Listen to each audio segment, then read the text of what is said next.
ಸುಹಾಸ್ ಶೆಟ್ಟಿ ಕೊಲೆ ಪ್ರಕರಣದ ತನಿಖೆಯ ಮೇಲೆ ಬಿಜೆಪಿ ಭಾರಿ ಅನುಮಾನ ವ್ಯಕ್ತಪಡಿಸ್ತಾ ಇರುವಂಥದ್ದು. ಈ ತನಿಖೆ ಸಾಗುವಂಥ ದಾರಿ ಮತ್ತು ಬಂಧನ ಆಗಿರುವಂಥರ ಬಗ್ಗೆ ಈಗಾಗಲೇ ಬಿಜೆಪಿ ಶಾಸಕರು ಅನುಮಾನ ವ್ಯಕ್ತಪಡಿಸಿದ್ದಾರೆ. ಇದರ ಬಗ್ಗೆ ಮಾತಾಡಲಿಕ್ಕೆ ನಮ್ಮೊಂದಿಗೆ ಭರತ್ ಶೆಟ್ಟಿ ಇದ್ದಾರೆ, ಶಾಸಕರು, ಮಂಗಳೂರು ಉತ್ತರ ಕ್ಷೇತ್ರ ಶಾಸಕರು. ಅವರನ್ನೇ ಮಾತಾಡ್ತೀನಿ. ಯಾಕೆ ನಿಮಗೆ ಈ ಒಂದು ಪ್ರಕರಣದ ತನಿಖೆಯ ಮೇಲೆ ಅನುಮಾನ ಬರ್ತಾ ಇದೆ? ಯಾಕಂದರೆ ಮೊದಲನೇದಾಗಿ ಈ ತನಿಖೆಯಲ್ಲಿ ಅವರು ಅರೆಸ್ಟ್ ಮಾಡಿದಂಥ ಒಂದು ವ್ಯವಸ್ಥೆ, ಅರೆಸ್ಟ್ ಮಾಡುವಾಗ ಈಗ ಒಂದು 8 ಜನರ ಹೆಸರನ್ನು ಹೇಳ್ತಾ ಇದ್ದಾರೆ. ಅರೆಸ್ಟ್ ಇದಾದ ಕೂಡಲೇ, ಮರ್ಡರ್ ಆದ ಕೂಡಲೇ ಇಮ್ಮಿಡಿಯೇಟ್ ಹಿಡಿಲಿಲ್ಲ, ಒಂದು ದಿನ ಬಿಟ್ಟಿದ್ದಾರೆ. ಒಂದು ದಿನ ಬಿಟ್ಟು ಆದ ನಂತರ ಇವರನ್ನು ನೀವು ಎಲ್ಲಿ ಅರೆಸ್ಟ್ ಮಾಡಿದ್ರಿ, ಏನಾಗಿದೆ ಅಂತ ಕೇಳಿದರೆ ಪೊಲೀಸರು ಸರಿಯಾಗಿ ಉತ್ತರ ಕೊಡ್ತಾ ಇಲ್ಲ. 3 ಜನ CCB ಆಫೀಸಿಗೆ ಬಂದರು, ಮತ್ತಿಬ್ಬರು ಯಾರೋ ಮನೆಯಲ್ಲೇ ಕೂತು ಕಾಯ್ತಾ ಇದ್ದರು, ಈ ಟೈಪ್ ಉತ್ತರ ಕೊಡ್ತಾ ಇದ್ದಾರೆ.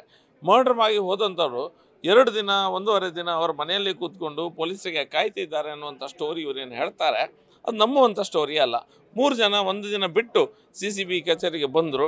ಅಲ್ಲಿ ಅದು ಯಾರು ಹೋಮ್ ಮಿನಿಸ್ಟ್ರು ಬರುವಂಥ ಕರೆಕ್ಟಾಗಿ ಅಡ್ಜಸ್ಟ್ ಮಾಡಿದ್ದಾರೆ. ಹೋಮ್ ಮಿನಿಸ್ಟ್ರು ಬರುವಾಗ ಇವರನ್ನು ನಾವು ಹಿಡಿದಿದ್ದೀವಿ ಅನ್ನುವಂಥ ಹೇಳಲಿಕ್ಕೆ ಅದನ್ನೆಲ್ಲ ವ್ಯವಸ್ಥೆ ಮಾಡಿಕೊಂಡೇ ಇದನ್ನು ಮಾಡಿದ್ದಾರೆ. ಇದರಲ್ಲಿ ಇವರ ಮೂಲ ಉದ್ದೇಶ ಏನಂದರೆ 8ರಿಂದ 11 ಜನರ ಒಳಗಾಗಿ ಈ ನಂಬರ್ಸಲ್ಲಿ ಕೇಸನ್ನು ಮುಚ್ಚಿ ಹಾಕುವ ಪ್ರಯತ್ನವನ್ನು ಮಾಡ್ತಾ ಇದ್ದಾರೆ. ಈ ಕೇಸ್ನಲ್ಲಿ ಹಲವಾರು ವ್ಯಕ್ತಿಗಳು ಇನ್ವಾಲ್ವ್ ಆಗಿದ್ದಾರೆ. ರಾಜಕಾರಣಿಗಳನ್ನು ಹಿಡಿದು ಪೊಲೀಸ್ ಮಟ್ಟದವರೆಗೆ ನಮಗೆ ಡೌಟ್ ಇದೆ. ಅವರು ಸರಿಯಾಗಿ ಇನ್ವೆಸ್ಟಿಗೇಷನನ್ನು ಮಾಡದೆ ಈ 8, 9, 10, 11 ಜನರೊಳಗೆ ಕೇಸ್ ಫಿನಿಷ್ ಮಾಡಿದರೆ ಅವನು ಸುಪಾರಿ ಕೊಟ್ಟ 5 ಲಕ್ಷ, ಇವರು ಇಲ್ಲಿ ಬಂದು ಹೊಡೆದು ಹೋದ್ರು ಅನ್ನುವಂಥ ಮಾತನ್ನು ಹೇಳಿ ಅಲ್ಲಿಗೆ ಕೇಸ್ ಕ್ಲೋಸ್ ಮಾಡುವ ವ್ಯವಸ್ಥೆ. 5 ಲಕ್ಷ ಸುಪಾರಿಗೆ ಇವರು 15 ಲಕ್ಷ ಕಾರನ್ನು ಉಪಯೋಗಿಸಿ ಅಲ್ಲೇ ಬಿಟ್ಟು ಹೋಗಿದ್ದಾರೆ. ಹಾಗಾದರೆ ಇವರು 15 ಲಕ್ಷ ಕೈಯಿಂದ ಹಾಕಿದಾರಾ? ಮರ್ಡರ್ ಮಾಡಿದವರು 5 ಲಕ್ಷಕ್ಕೋಸ್ಕರ 15 ಲಕ್ಷವನ್ನು ಅಲ್ಲಿ ಕೈಯಿಂದ ಹಾಕಿದ್ರ ಅನ್ನೋದು ನಮ್ಮ ಪ್ರಶ್ನೆ. ಅದರೊಂದಿಗೆ ಹಲವಾರು ಖಾದರ್ನ ವಿಷಯದಲ್ಲಿ ಇರ್ಬೋದು. ಈಗ ಈ ವಿಚಾರದಲ್ಲಿ ಯಾರನ್ನ ಅರೆಸ್ಟ್ ಮಾಡಿದ್ದಾರೆ, ಹತ್ಯೆ ವಿಚಾರದಲ್ಲಿ 8 ಜನರನ್ನು ಅರೆಸ್ಟ್ ಮಾಡಿರುವಂಥದ್ದು.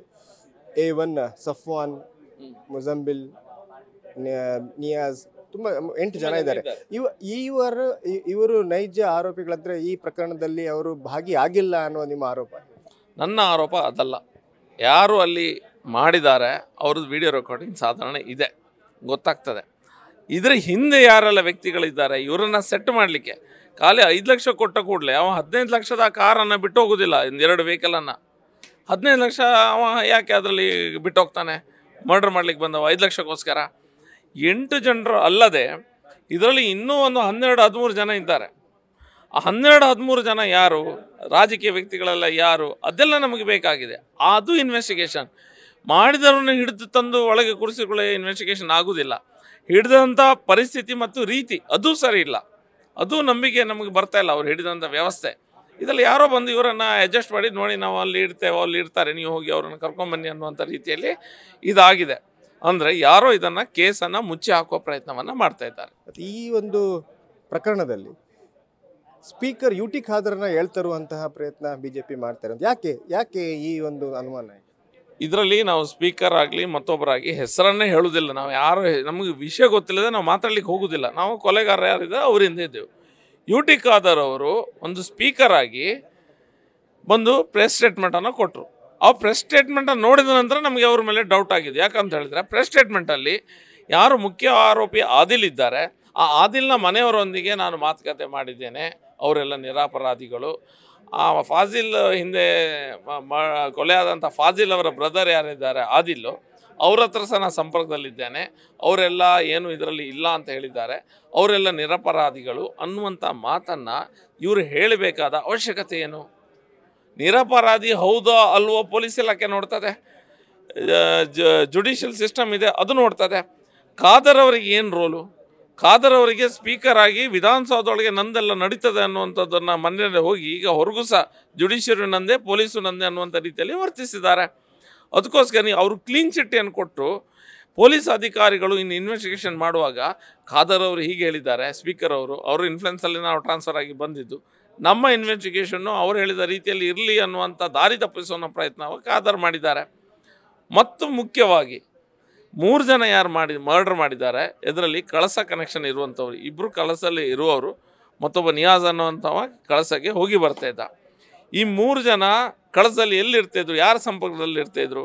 ಅದರಲ್ಲಿ 2 ಮೊಹಮ್ಮದ್ ಮುಸ್ತಫಾ ಅನ್ನುವಂಥ ನಡೆಸ್ತಿರುವಂಥ ಒಂದು ಹೋಮ್ ಸ್ಟೇ ಮತ್ತೊಂದು ಬಿಸ್ನೆಸ್ ಸೆಟಪ್ ಏನಿದೆ ಬೇರೆ, ಅದರಲ್ಲಿ 2 ಅದರಲ್ಲೇ ಇರುವಂಥವ್ರು ಮೊಹಮ್ಮದ್ ಮುಸ್ತಫನೊಟ್ಟಿಗೆ ಕೆಲಸ ಮಾಡುತ್ತಿರುವಂಥ ನಿಯಾಜ್ ಅಂತವನು ಅಲ್ಲಿ ಹೋಗಿ ಬರ್ತಾ ಮೀನಿನ ಗಾಡಿ ಏನೋ ಅದರಲ್ಲಿ ಸಂಪರ್ಕ ಇತ್ತು ಇವರಿಬ್ಬರೊಂದಿಗೆ.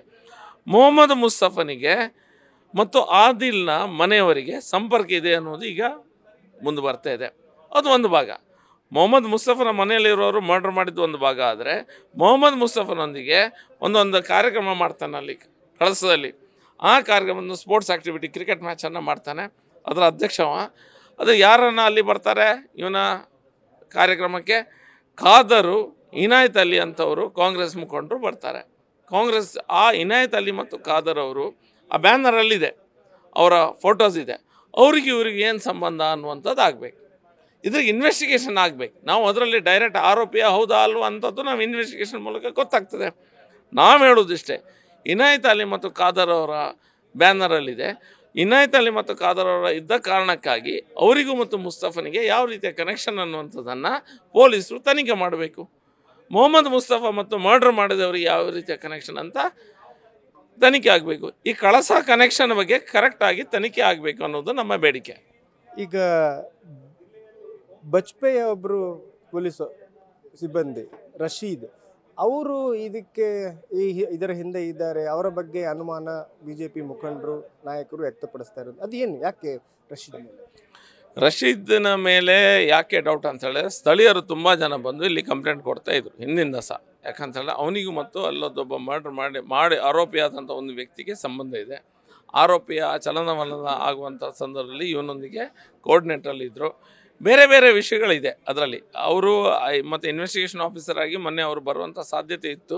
ನಾವೆಲ್ಲ ಅಬ್ಜೆಕ್ಟ್ ಮಾಡಿದ್ದೇವೆ. ಈಗ ಏನು ಮಾಡಿದ್ರು ಗೊತ್ತಿಲ್ಲ. ನಮ್ಮ ಅಬ್ಜೆಕ್ಷನ್ ಇದೆ. ಅಂಥ ರೀತಿಯ ವ್ಯಕ್ತಿಗಳು ಅದರಲ್ಲಿ ಪೊಲೀಸ್ನ ಇನ್ವೆಸ್ಟಿಗೇಷನಲ್ಲಿ ಈ ಮರ್ಡ್ರನ್ನ ಸೆನ್ಸಿಟಿವ್ ಇನ್ವೆಸ್ಟಿಗೇಷನಲ್ಲಿ ತೊಡಗಿಸ್ಕೊಳ್ಬಾರ್ದು. ಆ ಮಾತನ್ನು ಹೇಳಿದ್ದೇವೆ. ಮತ್ತು ಆ ರಶೀದ್ ಅನ್ನುವಂಥ ವ್ಯಕ್ತಿ ಯಾರಿದ್ದಾನೆ ಅವರಿಗೆ ಇವರಿಗೂ ಸಂಪರ್ಕವನ್ನು ಕ್ಲಿಯರ್ ಮಾಡಬೇಕು ಪೊಲೀಸರು. ಯಾಕೆ, ಏನು, ಎಲ್ಲಿ, ಅಲ್ಲಿ ಸ್ಥಳೀಯರು ಹೇಳ್ತಾ ಇದ್ದಾರೆ ಅಲ್ಲಿ ಎಲ್ಲೋ ಒಂದು ಕಡೆ ಅವರು ಸಿಗ್ತಾಯಿದ್ರು, ಇಲ್ಲಿ ಒಂದು ಕಡೆ ಪಾರ್ಟಿ ಆಗ್ತಾಯಿತ್ತು, ಇಲ್ಲಿ ಒಂದು ಕಡೆ ಮಾತುಕತೆ ಮಾಡ್ತಾಯಿದ್ರು ಅನ್ನುವಂಥದ್ದನ್ನು. ಇದು ಸರಿಯಲ್ಲ. ಇದೆಲ್ಲ ಹೊರಗಿಂದ ಬಂದಂಥ ಸುದ್ದಿ. ಸರಿಯಲ್ಲ ಅಂತ ಪೊಲೀಸ್ ಇಲಾಖೆ ಹೇಳಬೇಕು. ಡೌಟಲ್ಲಿರುವಾಗ they have to act on that. ಆ ಡೌಟೇ ನಮ್ಮ ಸಂಶಯ ಇದ್ದಾಗ ಇನ್ವೆಸ್ಟಿಗೇಷನ್ ಸರಿ ಮಾಡಲಿಕ್ಕೆ ಅವ್ರು ಸರಿಯಾದ ಒಂದು ವ್ಯಕ್ತಿಯನ್ನು ಹಾಕಬೇಕು. ಈಗ ಈ ಪ್ರಕರಣದ ತನಿಖೆ ಪೊಲೀಸರು ಸರಿ ಮಾಡ್ತಾ ಇಲ್ಲ ಅಂತ ನಿಮ್ಮ ಆರೋಪ. ಮತ್ತು ಹಾಗಾದರೆ ಮುಂದೆ ನೀವು ಯಾರು ಇದಕ್ಕೆ ತನಿಖೆ ಮಾಡಬೇಕು ಏನು NIAಗೆ ಒತ್ತಾಯಿಸಿದ್ದಾರೆ ಹೇಗೆ? ನೋಡಿ, ಇದನ್ನು ನಾವು NIAಗೆ ಯಾಕೆ ಕೇಳ್ತಿದ್ದೇವೆ ಅಂತ ಹೇಳಿದರೆ, ರಾಜಕೀಯ ವ್ಯಕ್ತಿಗಳೆಲ್ಲ ಇದರಲ್ಲಿ ಎಲ್ಲೋ ಒಂದು ಕಡೆ ಕನೆಕ್ಷನ್ ಬರ್ತಾ ಇದೆ. ಮತ್ತು ಇಲ್ಲಿ PFI ಸ್ಲೀಪರ್ ಸೆಲ್ಸು ಅದು ಇದೆಲ್ಲ ನಮ್ಮ ಕರಾವಳಿ ಜಿಲ್ಲೆಯಲ್ಲಿ ಜೋರಾಗಿ ಇರುವಂಥ ಸಾಧ್ಯತೆ ಇದೆ. ನಿಮಗೆಲ್ಲ ಗೊತ್ತಿರುವಂಥ ವಿಷಯ. ಅದಕ್ಕಾಗಿ ನಾವು NIAಗೆ ಕೊಟ್ಟರೆ ಈ ಕೇಸನ್ನು ಮುಚ್ಚಿ ಹಾಕಲಿಕ್ಕೆ ಆಗೋದಿಲ್ಲ. ಇದು ಕರೆಕ್ಟಾಗಿ ಕ್ಲೀನಾಗಿ ಓಪನ್ ಆಗಿ ಯಾರ್ಯಾರು ಇದನ್ನು ಕೈವಾಡ ಇದೆ ಅನ್ನೋದು, ಯಾರ್ಯಾರ ಕನೆಕ್ಷನ್ ಏನು ಅನ್ನೋದು ಗೊತ್ತಾಗ್ತದೆ. ಧನ್ಯವಾದ. ಇದು ಶಾಸಕ ಭರತ್ ಶೆಟ್ಟಿ ಅವರ ಮಾತು. ಒಂದು NIAಗೆ ಈ ಪ್ರಕರಣವನ್ನು ಕೊಡಬೇಕು. ಯಾಕಂದರೆ ಪೊಲೀಸ್ ತನಿಖೆ ಬೇರೆ ದಿಕ್ಕಿನಲ್ಲಿ ಸಾಗಿದೆ, ಹಾಗೆಯೇ ರಾಜಕೀಯ ಹಸ್ತಕ್ಷೇಪ ಇದರಲ್ಲಿ ಕಾಣಿಸ್ತಾ ಇದೆ ಅನ್ನೋ ಆರೋಪವನ್ನು ಅವ್ರು ಮಾಡ್ತಾ ಇದ್ದಾರೆ. ಕ್ಯಾಮ್ರಾಮನ್ ಪ್ರಶಾಂತ್ ಅವರೊಂದಿಗೆ Kiran Sirsika, News First, Mangaluru. News First ನಿರ್ಭೀತಿಯಿಂದ ನಿಮ್ಮ ಪರವಾಗಿ.